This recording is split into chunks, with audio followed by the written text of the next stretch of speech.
Uji autokorelasi, ya, kita pilih view, kemudian residual diagnostics, dan di sini ada serial correlation LM test. Lalu ada legs to include, jadi biarkan saja. Oke. Nah, ini output untuk uji autokorelasi, tetapi kita cukup copy yang tabel atas saja. Yang bawahnya tidak perlu, ya, kita copy, kemudian kita simpan di sini.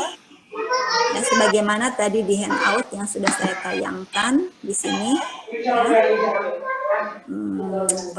Pengambilan keputusannya menggunakan p-value dari atau probability. P-value itu singkatan dari probability of value, ya. Probability, nilai probabilitas chi-square,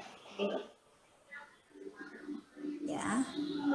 Jadi jangan pilih yang atas, yang ini. Itu sebesar 0,933 bandingkan dengan alfa 5%. Apa kesimpulannya? Ya, apa keputusannya dan buat kesimpulannya. Kalau keputusan itu, keputusannya apa? Tolak H0, terima H0, atau tolak H0 atau terima H0, terima H0 atau tolak H0, kan gitu. Itu keputusannya. Tapi kalau kesimpulan itu bukan terima H0, tolak H0, bukan. Kesimpulan itu ya kita buat kalimat gitu ya. Kita buat kalimat dari apa yang ada di dalam hipotesis masing-masing, baik itu di H0 maupun di H1. Selanjutnya untuk uji heteroskedastisitas, saudara, uji heteroskedastisitas kita pilih view, ya, pilih residual diagnostik dan pilih heteroskedasticity test. Nah, di sini ada banyak pilihan, ada Harvey, ada Gleiser, ada Arts, ada White, dan seterusnya. Kita pilih yang pertama, misalnya kita pilih Brespagan Godfrey. Oke. Nah, ini yang kita copy cukup tabel yang atas saja. Ya, kemudian Anda lakukan copy paste, ya, copy paste langsung ke sini. Dan kita lihat odds R square yang probabilitasnya adalah 0,4. Ya, bandingkan dengan 5%, apa keputusannya dan apa kesimpulannya.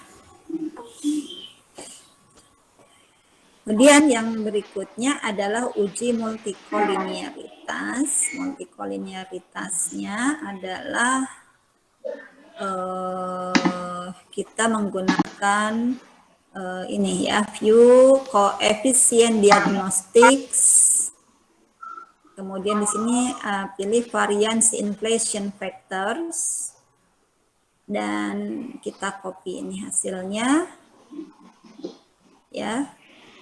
Nah, sebagaimana yang ada di handout, untuk uji multikolinearitas itu ada banyak cara.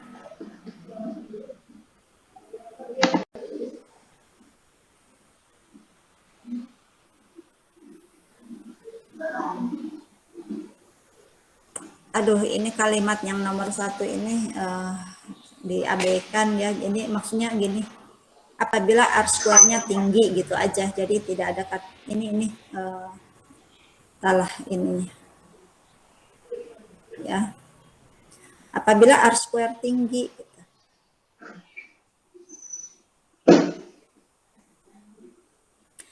Maksudnya gini, tapi sedikit uji T yang signifikan, jadi kurang kata yang.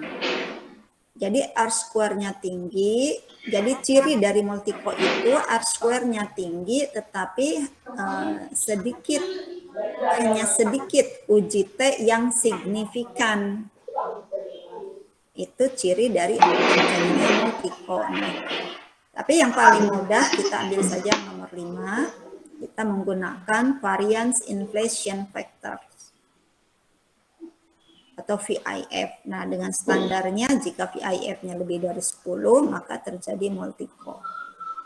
Nah, jadi kalau kita lihat yang ini tidak semua di bawah 10.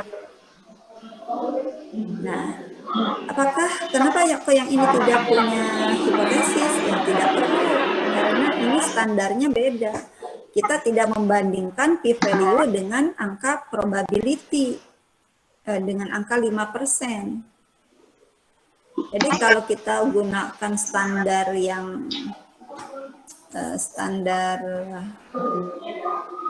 yang ini, yang 10, jika VIF lebih dari 10 maka terjadi, kalau kurang tidak terjadi multi-core. Udah gitu aja, tanpa kita harus membuat hipotesis. Jadi Anda tinggal simpulkan saja, dan yang dilihat adalah yang center, yang ini. Gitu. Karena semuanya lebih sedikit ya, lebih kecil dari angka 10. Nah, itu saudara gambaran umum untuk melakukan uji normalitas. Uji normalitas, uji multiko, uji hetero, dan uji autokorelasi. Itu. Nah, kalau Anda diminta tadi berapa koefisien korelasi parsial, yaitu harus dibuka, harus pakai SPSS yang mencari korelasinya, koefisien korelasinya. Tadi kan 0, misalnya yang ini 0, sekian gitu ya. Nah, itu harus pakai koefisien korelasi parsial di SPSS. Ini 0,613. Kalau di FUS ya tidak ada.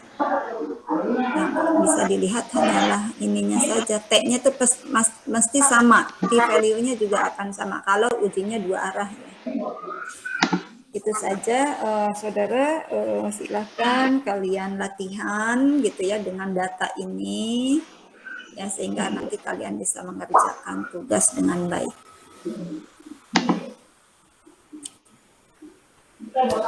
Saudara, untuk pertemuan hari ini saya hanya akan cukupkan sampai di sini ya. Tapi sebelum saya tutup, ada yang mau ditanyakan tidak?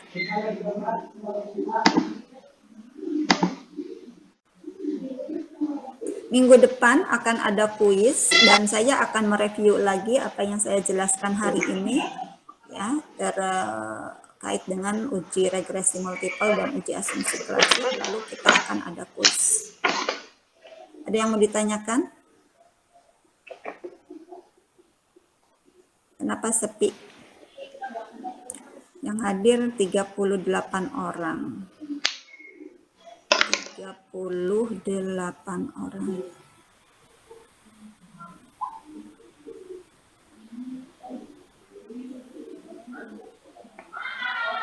Kelas apa nih D-nya?